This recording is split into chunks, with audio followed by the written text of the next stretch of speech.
মই ৰাতিপুৱা 9:20 মান বজাত এছেম্বলি চৌহদত আমাৰ সাংবাদিকসকলক লগ পালোঁ। তেখেতসকলে জনালে যে ভূপেন বৰাই কংগ্ৰেছৰ পৰা খুব সম্ভৱ পদত্যাগ কৰিব। তেখেতে এখন বিস্ফোৰক পত্ৰ লিখিছে। মোক সুধিলে, মই একো গম নাপাওঁ, মই সেইকাৰণে তেওঁলোকক একো ক'ব নোৱাৰিলোঁ। মই ক'লোঁ যে মই বিধানসভাৰ অলপমান কাৰ্যসূচী সমাপ্ত কৰি তেখেতৰ ওচৰলৈ আহিম আৰু কথাখিনি জানিবলৈ চেষ্টা কৰিম, তাৰপিছতহে মই মন্তব্য দিব পাৰিম। সেই গতিকে মই এতিয়া আমাৰ প্ৰাক্তন সভাপতি, আমাৰ সতীৰ্থ, আমাৰ চেয়াৰমেন এখন কমিটিৰ, কেম্পেইন কমিটিৰ, তেখেতক লগ পাবলৈ আহিছোঁ আৰু কথাখিনি জনাৰ পিছত কিবা জনাব লগা থাকিলে আপোনালোকক মই নাজানো। মই পত্ৰখন দেখা নাই নহয়। আপোনালোকে দেখিছে নেকি পত্ৰখন? দেখিছে? নাই, সেইকাৰণে মই পত্ৰখন পঢ়ি চাম না, তাত কি আছে, এৰিলে নে কি আছে মই নাজানো। মই চেষ্টা কৰিম।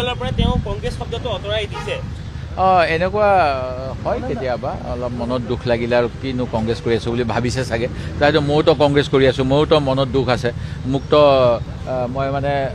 মোক এটা কেছত মই দুখী নহয়। হিতেশ্বৰ শইকীয়াই CBIক দিছিলে পশু খাদ্য কেলেংকাৰী কেছটো, আৰু মই হিতেশ্বৰ শইকীয়াৰ পুতেক হয়।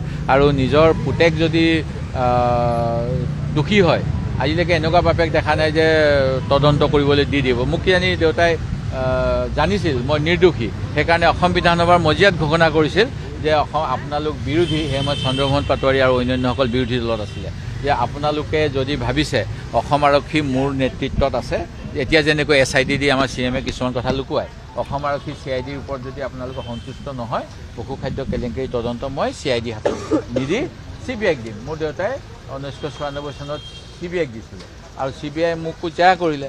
জেৰা কৰাৰ পিছত এতিয়া যেনেকৈ জুবিন গাৰ্গৰ পত্নীয়ে কৈ আছে ন্যায় পাবলৈ 60 বছৰ লাগিব। মই জানো, মই 1998 চনত যিটো কেছ হ'ল, সেই কেছটোৰ ভুক্তভোগী মই আজিলৈকে মই নিৰ্দোষী বুলি আদালতত মোৰ বিৰুদ্ধে দিয়া সাক্ষীসকলে তথ্য প্ৰমাণ দিয়াৰ পিছতো আদালতে চূড়ান্ত ৰায় দিব পৰা নাই, কাৰণ 500তকৈ অধিক সাক্ষী তাত দিয়া হৈছিলে।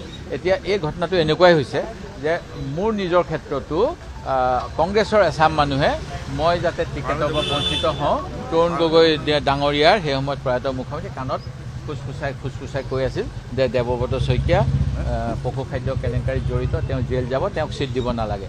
এই কথাটো 2010 চনৰ বুৰাৰী ছেছনৰ সময়ত মই মাননীয় মুখ্যমন্ত্ৰী তৰুণ গগৈ ডাঙৰীয়াক নিজে সাক্ষাৎ কৰিছিলোঁ।